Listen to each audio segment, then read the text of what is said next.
Here's a myth I hear a lot. Real estate is always a safe bet. It never goes down in the long run. Now, real estate can absolutely be a strong part of a wealth plan, but in a high interest rate environment, the rules change. If you buy or hold property without understanding how rates impact values, cash flow, and debt, what feels safe can quickly become a drag on your wealth. I'm Rim Rawashte, a wealth advisor and a CFA charter holder. I work with families in their 40s, 50s, and 60s who want to protect what they've built, grow it wisely, and pass it on with clarity. Today, we're busting the myth that real estate is automatically a no-brainer investment, especially when interest rates are higher. I'll walk you through how to think about property differently in today's environment. The myth is that real estate always appreciates and always generates strong returns. But here's the reality. Real estate is heavily tied to interest rates. Higher rates mean borrowing is more expensive, which lowers affordability. Buyers shrink, which puts pressure on prices, and cap rates adjust, which can lower valuations for commercial and rental properties. That doesn't mean real estate is bad. It means you need to be more strategic. Let's take an example. Say you buy a rental property that generates $30,000 a year in rent. At a 3% mortgage, your payments are manageable and your cash flow is positive. But at 7%, suddenly your mortgage cost doubles. The same property may now be cash flow neutral or even negative. And for buyers, that means less willingness to pay top dollar. Prices adjust down. So, the myth of real estate always goes up doesn't hold when interest rates are high. Timing and financing matter. So how should you think about real estate in high-rate world? Break it down into 3 roles. The stability role, your home. It's not an investment in the traditional sense, but a lifestyle asset. The key is to not over-leverage it. Income role.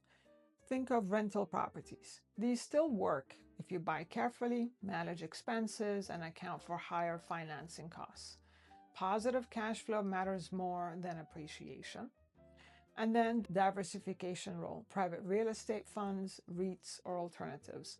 These give exposure without taking on personal debt. In other words, real estate still has a place, but not in the same way it did when money was nearly free. So let's bust the myth. The myth, real estate is always a safe bet, and the truth, real estate is cyclical and heavily influenced by interest rates. In a high-rate environment, cash flow and financing are everything. You can still build wealth in property, but you have to play smarter.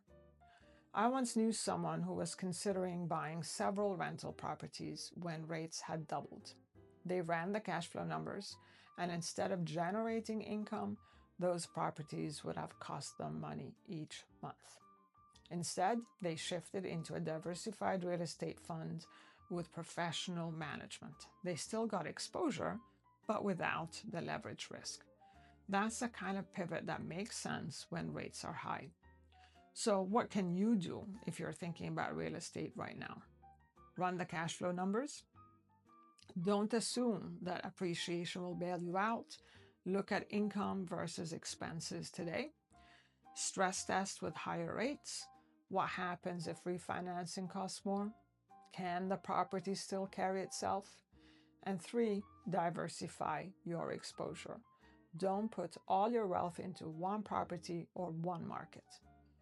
In a high-rate environment, discipline is the difference between a smart investment and a wealth drain.